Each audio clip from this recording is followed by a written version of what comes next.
अस्सलाम वालेकुम and welcome to मद्दे मुकाबिल। मैं हूं रबिया खान और मेरे साथ मौजूद हैं रऊफ क्लासरा। सबसे पहले नजर डालते हैं आज की कुछ अहम डेवलपमेंट्स पर। शरीफ खानदान को झटका, लंदन हाई कोर्ट का बड़ा फैसला। टैक्स केस में हसन नवाज दिवालिया करार, बरतानवी सरकारी गैजेट ने पोल खोल दिया। हसन नवाज का दिवालियापन, वजह आखिर क्या, माली मुश्किलात या टैक्स ना देना, असल कहानी क्या है। जबकि दूसरी जानिब बानी पीटीआई की रिहाई के लिए आलमी लॉबिंग तेज। 20 से ज्यादा बरतानवी मेंबरान पार्लियामेंट ने खान की रिहाई के लिए बरतानवी वजीर खारजा को पाकिस्तान पर दबाव के लिए खत लिख दिया। बानी पीटीआई का फौजी अदालतों में ट्रायल नहीं होगा, बरतानवी सेक्रेटरी खारजा का जवाब। मामला आखिर क्या है। इसके अलावा पीआईए नीलामी में नाकामी क्यों हुई, वफाकी वजीर निजकारी अलीम खान ने अहम राजों से पर्दा उठा दिया। एफबीआर का टैक्स छूट देने से इनकार, वजीर निजकारी ने इदारों के अदम तावन पर लब खोल दिए। कंसल्टेंट करोड़ों लेकर मतलूबा नताइज दिलाने में नाकाम। सिविल एविएशन कमेटी में आज के अहम इंकशाफात। और सेनेट आईटी कमेटी को वजीर मुमलिकत ने जवाब देने से ही इनकार कर दिया। चेयरपर्सन कमेटी का मामला वजीर आजम के साथ उठाने का ऐलान। वीपीएन गैर शरई मामला सेनेट कमेटी जा पहुंचा। चेयरमैन पीटीए ने वीपीएन बंदिश से इनकार कर दिया। आईटी कमेटी के अहम मामलात का आंखों देखा अहवाल हम जानेंगे रऊफ क्लासरा की ज़बानी। क्लासरा साहब, इससे पहले कि हमारे साथ कुछ गेस्ट मौजूद हों, ये जो लंदन में डेवलपमेंट हुई है और एक ख़त लिखा गया था, उसका जवाब फॉरेन ऑफिस की तरफ से आया, उसमें उन्होंने एक इंपॉर्टेंट चीज़ कही। उन्होंने कहा मिलिट्री ट्रायल का फिलहाल खदशा नहीं है, लेकिन जो ह्यूमन राइट्स वायलेशन है उस पर उन्होंने खदशे का इजहार किया है। तो ये कितना इंपॉर्टेंस रखता है इस किस्म का जवाब? बड़ी खबर ये है कि मेरा ख्याल पहली कोई हुकूमत है पूरी दुनिया में, खान साहब के जिस तरह के तल्लुकात पूरी दुनिया से, पहली हुकूमत है ब्रिटेन जिन्होंने ऑन द रिकॉर्ड आके कोई बात की है खान साहब के हक में की है। ना अमेरिकन ने कभी की, ना यूरोपियंस ने की, ना मिडल ईस्ट ने की, मैं हुकूमतों की बात कर रहा हूँ, ना यूके ने की। और यूके वो मुल्क है जहाँ खान साहब 3.5 साल वजीर आजम रहे और ये दौरे पे ही नहीं गए थे। ये पाकिस्तान के पहले वजीर आजम थे जिन्होंने 3.5 साल में यूके का दौरा नहीं किया। 2 दफ़ा तय हुआ दौरा जो है उन्होंने आखिरी टाइम पे उन्होंने कैंसिल किया। हिसाब किताब में नहीं फिट हुआ, आई डोंट नो। बहरहाल वो नहीं गए थे। फॉरेन ऑफिस के दोस्तों ने 2-3 ने ये कंफर्म किया था यूके इनसे बड़ा शदीद नाराज है। लेकिन नए इलेक्शन है, नए लोग हैं, तो नई इंतजामिया फिर अपने तरीके से देखती है। ऐसे यूक्रेन वार में आपको पता होगा कि खान साहब वहाँ पे उस रशिया में मौजूद थे, पुतिन साहब के साथ 2-2.5 घंटे लगा रहे थे। वो उनकी यूरोप की वार है, आपको पता है, उस पर पूरा यूरोप नाराज था, इवन यूके भी नाराज था। तो लिहाजा ये खान साहब को कहीं से कोई वो क्या ठंडी हवा नहीं आ रही। सऊदीज के साथ फटे, चाइना के साथ, अमेरिका के साथ, यूएई, कतर, नहीं मैनी कंट्री, वो खान साहब जिसके साथ। और इस वजह से इनको मुश्किलात हो रही थी कि पीटीए जितना इनके साथ ज्यादतियाँ हुई हैं, हो रही हैं, या इन्होंने जवाबन जो उनके साथ लड़ाई मार कुटे फटे चल रहा था, तो दुनिया ने कोई इसमें दिलचस्पी नहीं दी, उसमें दिखाई। हालांकि ये आप देखें, अदरवाइज बेनज़ीर भुट्टो साहब हूँ या नवाज शरीफ साहब, उनके दौर में अमेरिकन भी इन्वॉल्व हुए थे, सऊदीज भी हुए थे, ब्रिटेन भी हुआ था, उन्होंने भी डील्स करवाई थी। लेकिन खान साहब का जो अभी सबसे बड़ा मसला था, जो मुझे कुछ अब हल होता नजर आ रहा है, कोई फार्मूला, कोई मेरा ख्याल है कोई ब्रिटेन जो है ना इनके साथ कोई डिस्कशन कर रहा है, तो शायद कोई रास्ता निकले उसी तरीके का जैसे बेनज़ीर भुट्टो साहब और जनरल मुशर्रफ साहब का 2006 में। और ये किन लोगों ने निकाला था, बड़ा इंटरेस्टिंग होगा आपके लिए। उस वक्त कंडोलीज़ा राइस जो है वो सेक्रेटरी ऑफ स्टेट थी वहाँ पर, उन्होंने मिलकर उस मार्क रॉयल ये ग्रांट थे, यहाँ हाई कमिश्नर थे पाकिस्तान में, ब्रिटेन के वेरी टॉप डिप्लोमेट्स, उन्होंने एक सीक्रेट अंडरस्टैंडिंग कराई थी, जो बाद में उसका पूरा कच्चा चट्टा जो है कंडोलीज़ा राइस ने अपनी किताब में, अपनी उन मेमोर्स में उन्होंने पूरा बताया था कि कैसे हमने डील करवाई थी। तो उसी तरह से मिलती जुलती चीज़ें जो हैं, मुझे जो लग रहा है कि उनका जो यूके के फॉरेन सेक्रेटरी ने जो बात की है वो बड़ी खुल के बात की है। उसमें 2-3 चीज़ें हैं। इससे पहले कि वो फार्मूला हम देखें कि क्या फार्मूला हो सकता है कि उसी तरह की गारंटीज। असल खान साहब का प्रॉब्लम ये है कि गारंटर कोई नहीं है। क्या यूके गारंटी देने को तैयार है? सवाल ये है कि अब कुछ थोड़ी सी उम्मीद पैदा हो सकती है कि यूके के दरमियान पाकिस्तान एस्टेब्लिशमेंट, फौज या हमारी हुकूमत के दरमियान कोई रोल प्ले कर सकते हैं। जैसे मैंने कहा कि कंडोलीज़ा राइस ने या मार्क रॉयल ग्रांट ने बेनज़ीर भुट्टो साहबा की, उन्होंने गारंटीज दी थी जनरल मुशर्रफ को, या उन नवाज शरीफ साहब की गारंटी दी थी उस वक्त के जो किंग थे सऊदी अरब के अब्दुल्ला जो थे, उन्होंने दी थी।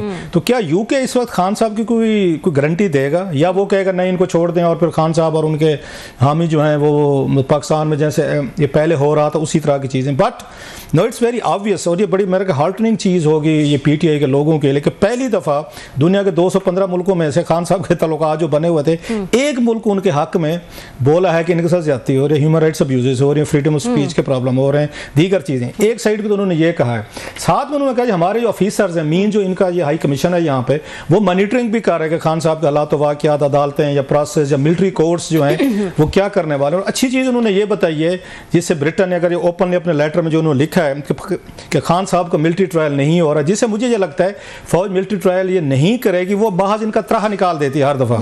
हफ्ते बाद कोई ना कोई खबर लग जाएगी खान साहब को मिलिट्री ट्रायल हो जाएगा, खान साहब भी पैनिक में आ जाते हैं, उनके फॉलोअर्स भी, टीवी पे भी, फिर उसको ट्विटर पे भी एक ट्रेंड चलना शुरू हो जाता है।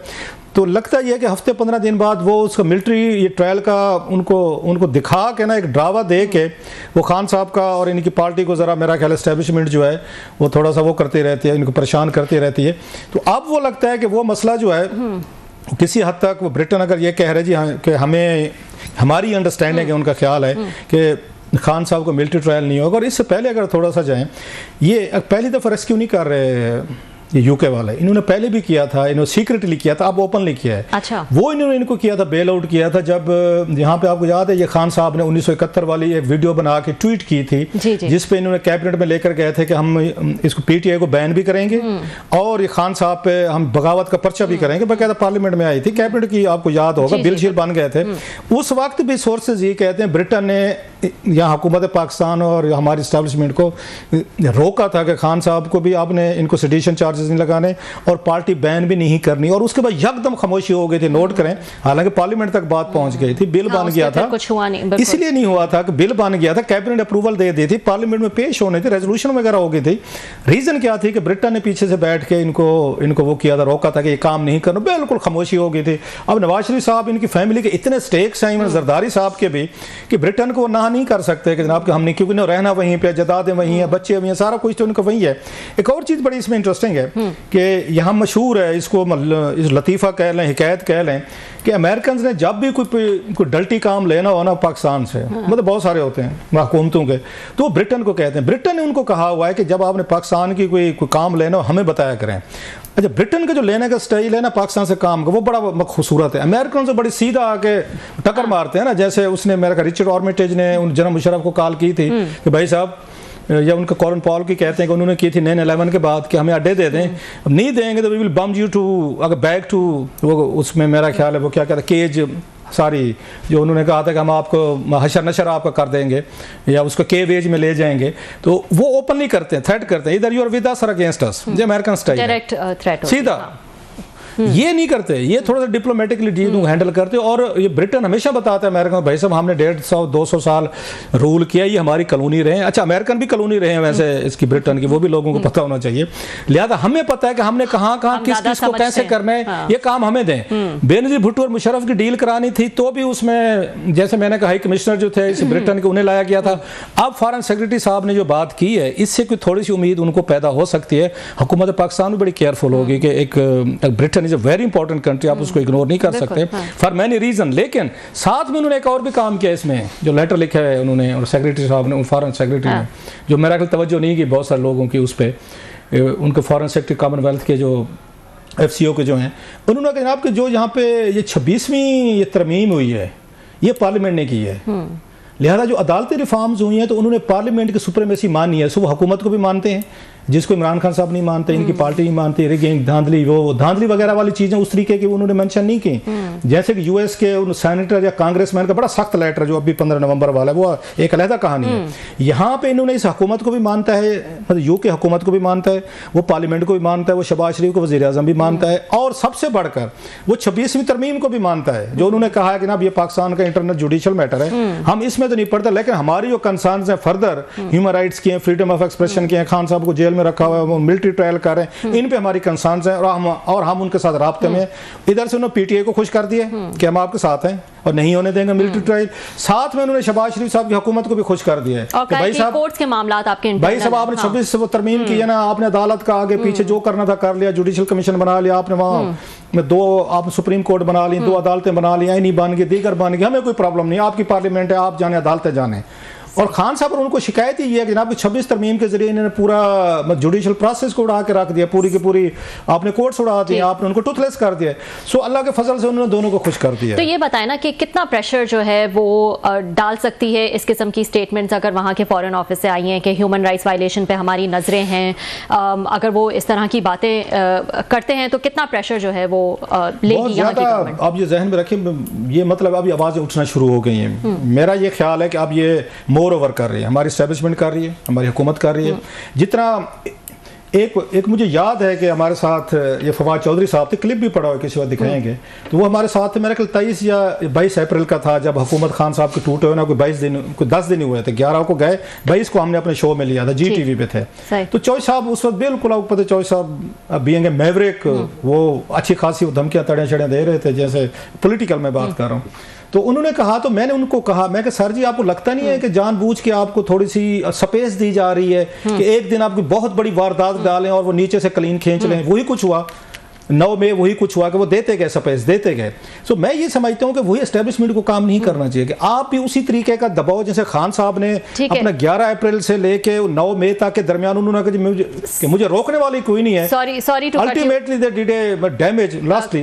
मुझे पता है कि वो साथ हमारे, एक सेकंड, तो उस पे अभी भी मुझे लगता है कि एस्टेब्लिशमेंट जितना दबा रही है ना चीज़ों को, लोगों को दबा रही है, वो पार्टियों को दबा रही है, वो इंटरनेट को दबा रहे हैं, VPN पे चले गए हैं, सामने खुल के आ रहे हैं, इनको भी उसी तरह का नुकसान हो सकता है। जैसे इमरान खान साहब ने ये 11 अप्रैल से लेकर 9 मई के दरमियान उन्होंने भी नहीं ख्याल किया था कि जनाब कि मैंने कितनी पावर कहाँ तक यूज़ करनी है। तो मुझे लगता है कि एस्टेब्लिशमेंट भी उसी कोर्स पे जा रही है, कोई बड़ा अपना नुकसान ना कर बैठे। किसी स्टेज पे इनको भी वो कहते हैं ना स्टैंड डाउन, इनको इतना ज़्यादा जाके चीज़ों को मैनेज करने से पाकिस्तान को नुकसान होगा, इनको खुद नुकसान होगा, आपकी अपनी पूरी यूथ को होगा, ओवरऑल सोसाइटी को होगा। सो स्टैंड डाउन, जो मतलब मेरा मिलिट्री की टर्म है, जरा स्टैंड डाउन। आई होप आपका मशवरा जो है वो उन तक पहुंच जाए। इस वक्त मुर्तजा अली शाह साहब जो हैं वो लंदन से हमारे साथ मौजूद है, सीनियर सहाफ़ी, इनसे बात कर लेते हैं। अस्सलाम वालेकुम मुर्तजा। जी वालेकुम सलाम। Thank you so much for joining Murtaza. Murtaza जरा बताइएगा, हसन नवाज के जो बैंक्रप्सी वाला केस है उस हवाले से मैं आपसे पूछना चाहूंगी, क्या एग्जैक्टली केस है और क्या ये उसी तरह है जैसे अमेरिका में तो बहुत कॉमन है कि अपनी लाइबिलिटीज से जान छुड़ाने के लिए आप बैंक्रप्सी जो है वो फाइल कर देते हैं क्योंकि इन द एंड आपको पेमेंट ना करनी पड़े। So it's very common there, is it that? क्या केस है, प्लीज बताइएगा जरा। जी एग्जैक्टली, ये बिल्कुल जो लाइबिलिटीज से जो जान छुड़ाने का केस है। मैं देख रहा था कि बहुत सारी जगहों पे रिपोर्ट हुआ कि ये टैक्स इवेजन का केस है। टैक्स इवेजन नहीं है। टैक्स इवेजन अगर हो तो टैक्स इवेजन में आपको क्राउन प्रोसिक्यूशन आपको प्रोसिक्यूट करती है और आपको जेल जाना पड़ता है। ये है सिविल केस है। यहाँ पे जो लाइबिलिटी है, जो कंपनी लाइबिलिटी है, बल्कि इसमें जो हसन नवाज है जो पर्सनल उनकी लाइबिलिटी है, ये वो उनकी कंपनीज के ऊपर जो था उसमें अपने आप को उन्होंने बैंकरप्ट उन्होंने डिक्लेयर करवाया। और अगर इसका मैं आपको थोड़ा सा बैकग्राउंड बताऊं जी प्लीज, तो ये जब हसन नवाज, अच्छा बैकग्राउंड से पहले मुर्तजा, ये मैं सॉरी आपकी बात कर, अमाउंट कितनी है जिस पे उन्होंने बैंकरप्सी अब डिक्लेयर किया, कितनी अमाउंट पेएबल थी सर? वो जरा अमाउंट सामने नहीं आ रही, अगर मैंने कोई मिस किया है कहीं पे, अमाउंट कितनी थी? अभी तक नहीं सामने आ रही, लेकिन मैं इसके ऊपर काम कर रहा हूँ और जल्दी आपको मैं वो वाला भी पूरा जो केस फैक्ट्स हैं exactly in pennies and pounds में आपको बता दूंगा सर। लेकिन जो अभी तक मेरी इंफॉर्मेशन है वो यही है कि ये मिलियंस में है, क्योंकि अच्छा एक कॉमन अगर मिलियंस ऑफ पाउंड में है, मिलियन ऑफ पाउंड में, मिलियंस ऑफ पाउंड में अगर ये 1-1.5 मिलियन का काम होता तो इतनी पेमेंट वो आसानी से कर लेते। ये एक्यूमुलेट हुई में बहुत ज्यादा पैसे, आई वुड इमेजिन कि ये समथिंग अराउंड 10 मिलियन या उससे ज्यादा की हो सकती है। अच्छा। हसन नवाज की या शरीफ फैमिली के वक्त का बंदा इससे कम पे कभी अपने नाम के ऊपर बैंकरप्सी ना लेता। और बैंकरप्सी भी यहाँ पे जैसे आपने पहले कहा कि ये जिस तरह अमेरिका में जो लाइबिलिटीज से जान छुड़ाने के लिए किया जाता है, एग्जैक्टली ये डिटो कॉपी है यहाँ पर भी होती है, वेस्टर्न यूरोप में और इन ममालिक में भी उसी तरह होता है। लेकिन इसमें एक नुकसान ये है कि 6 ईयर तक के लिए आपका जो बैंक अकाउंट में आप पैसे नहीं रख सकते, 6 ईयर के लिए आप कोई कंपनी डायरेक्टर नहीं बन सकते, और है ये सिविल केस 6 साल के बाद आपको क्लीन चिट मिल जाती है।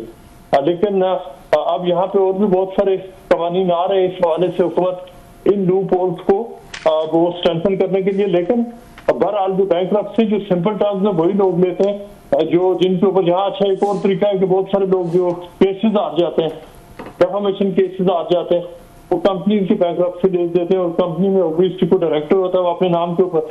मुर्तजा, आपने पाकिस्तान में ऐसे कई केसेस हुए हैं, कुछ चैनल ने ये कुछ किया जो आप बता रहे हैं ना, एक कंपनी को डिक्लेयर कर दिया बैंकरप्ट और दूसरी खोल के फिर अपनी, माजी में होती रही हैं चीज़ें, फेयर इनफ। लेकिन ज़रा ये हमें इसका ये बताइए कि केस जो है अप्रैल का है, अगर मैंने ठीक पढ़ा है, अप्रैल का केस अब हमारे सामने आ रहा है, नंबर 1 कि ये मतलब 5-6 महीने अगर किसी को पता नहीं चला, खबर आप सामने आई है।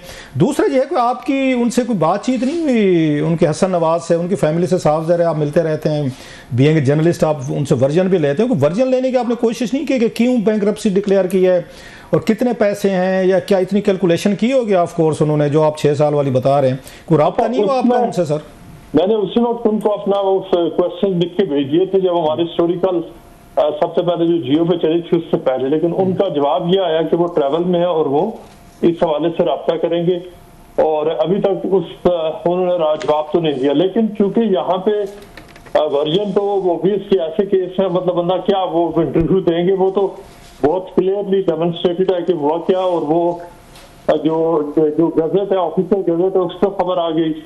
जो अच्छा, ये खबर तो वही वाली बात अप्रैल की स्टोरी थी, मतलब वो थी, वो लेटर था या गजट था, तो अब आया आप तक, मतलब आप खबर पर बाज़वा होती है, खबर बहुत बढ़िया नो डाउट, तो लेकिन ये थोड़ी सी 5-6 महीने मतलब है उन्होंने छुपाए रखी, छुप गई, या रिपोर्टर्स को नहीं पता चला?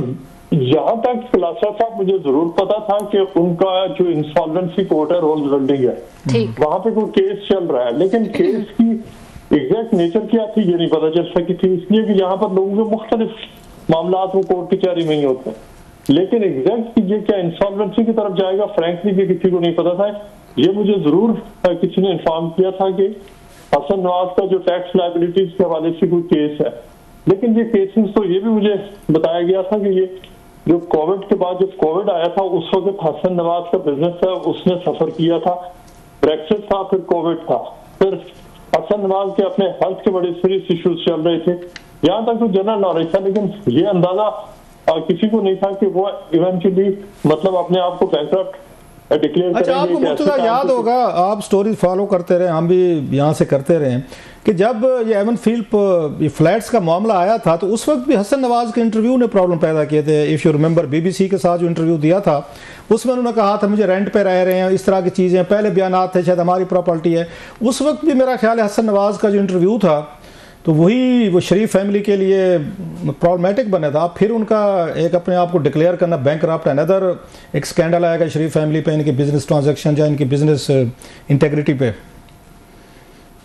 देखिए ये वाला तो मैं समझता हूँ कि देखें वो तो उस वक्त जो उन्होंने वर्जन दिया था, देखें वो उन्होंने लीगली ठीक कहा था कि वो रेंट पे रह रहे हैं। होता ये है कि यहाँ पे जो अमीर लोग हैं उन्होंने देखे उनके घर यूके में है, उन्होंने उनको रजिस्टर करवाया है, वो ऑफशोर में वो कंपनी से कंपनी को लीज किया हुआ है, फिर मुख्तलिफ कॉम्प्लेक्स स्ट्रक्चर क्रिएट करके एक ही बंदे ने पाकिस्तान में तो आम आदमी नहीं समझता ना सर, ये तो लीगैलिटीज हैं, ये तो कवर है ना, लेयर्स हैं डिफरेंट, वो जो ऑफशोर होती हैं। फिर आम आदमी तो सीधा समझता है ना कि देखे अपने घर में रह रहे हैं और कहते हैं हम किराए पे रह रहे हैं। आम आदमी तो ये समझते हैं पाकिस्तान। एग्जैक्टली वो तो आज भी लोग वही पूछते हैं। लेकिन जहां पे देखें अपने नाम के ऊपर बैंकरप्सी ले लेना ये बहुत बड़ा स्टेप है, और खास तौर पे उस वक्त जब पाकिस्तान में आपकी हुकूमत है, मतलब आप वहां पे प्राइम मिनिस्टर आपकी चाचा है, आपके वालिद एक्चुअली डिफेक्टो प्राइम मिनिस्टर है, चीफ मिनिस्टर भी है, मामलात मुल्क के चला रहे, और आप मतलब अगर तो नाम के ऊपर आप बैंकरप्सी ले रहे हैं तो ये बहुत ही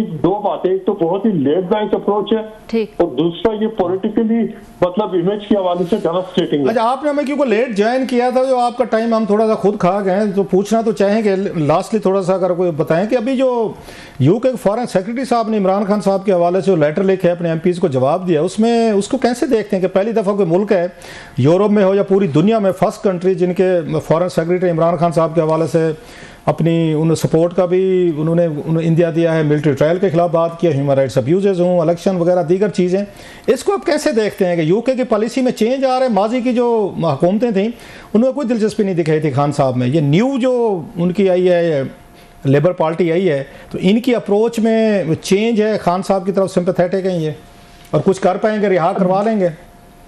क्योंकि ये जो स्टैंडर्ड है, ये वो जो खत है मैंने वो इसके ऊपर स्टोरी भी की है। ये जो देखें उससे दो बातें वो कह रहे हैं। एक तो वो कह रहे हैं कि अभी तक पाकिस्तान की तरफ से इंडिकेशन नहीं आई कि मिलिट्री ट्रायल होगा। अच्छा, तो एक और बात है कि यहाँ पे ये कि बरतानवी हुकूमत का फॉरेन सेक्रेटरी के लेवल पे जवाब देना यस ये सक्सेस है।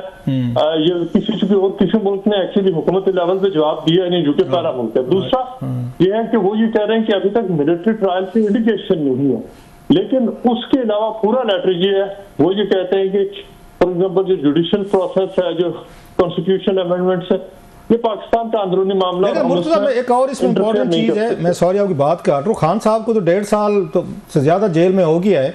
अब तक की जो उनकी हुकूमतें थी, इवन यहाँ का जो उनका स्टाफ था डिप्लोमेटिक, वो मतलब जाके मिल रहे थे, मुलाकातें कर रहे थे हुकूमत से, एस्टेब्लिशमेंट से, लेकिन कभी ओपनली उन्होंने नहीं किया था। FCO ने कभी इस पर बात नहीं की थी। ये फर्स्ट टाइम है कि उनके फॉरेन सेक्रेटरी ने बोला है और बड़ा खुल के बात की है, स्पेशली मिलिट्री ट्रायल पे, फ्रीडम ऑफ एक्सप्रेशन पे, ह्यूमन राइट्स से रिलेटेड चीज़ों पे। सो इस पॉलिसी चेंज तो है। पहले वो बैकडोर चैनल से वो अप्रोच कर रहे थे हुकूमत को या फौज को, अब की दफा तो डायरेक्ट बात की है उन्होंने। Sir it's a big change. देखिए 20 इन्फ्लुएंशियल एमपीज ने उन्होंने खत लिखा, ये खत अरेंज करवाया जुल्फिकार बुखारी ने, और ऑब्वियसली जो एमपीज इन्वॉल्व है उसमें जो करंटली जो रूलिंग पार्टी है उसके लोग हैं, और अपने कॉन्स्टिट्यूएंट्स की तरफ से उन पर प्रेशर था। ऑब्वियसली उन्होंने पूरी एक एफर्ट लगाई है, और उसका जवाब इस हद तक उन्होंने जरूर जो फॉरेन सेक्रेटरी को एंगेज करवाया है। तो पहले हुकूमत तो रब के मुकाबले में डेफिनेटली आप ठीक कह रहे हैं कि ये एक फॉरेन सेक्रेटरी का जवाब देना ही इट इज क्वाइट सिग्निफिकेंट। जवाब जरूर देते हैं, और कभी कभार वो इससे बहुत ज्यादा माइल्ड जवाब भी दे सकते थे, लेकिन इस हद में उन्होंने human rights, freedom of expression बड़ा कैटेगोरिकली कहा कि वो समझते हैं कि पाकिस्तान फॉलो अप लेते रहेंगे। लगता है पाकिस्तान के बाद सबसे ज्यादा पाकिस्तान की खबरें लंदन में हैं, आपसे हम फॉलो अप लेते रहेंगे। Thank you very much brother, very kind. Thank you Murtaza for joining us. वक्त हुआ एक छोटे से ब्रेक का। ब्रेक के बाद हम कुछ मजीद स्टोरीज डिस्कस करेंगे।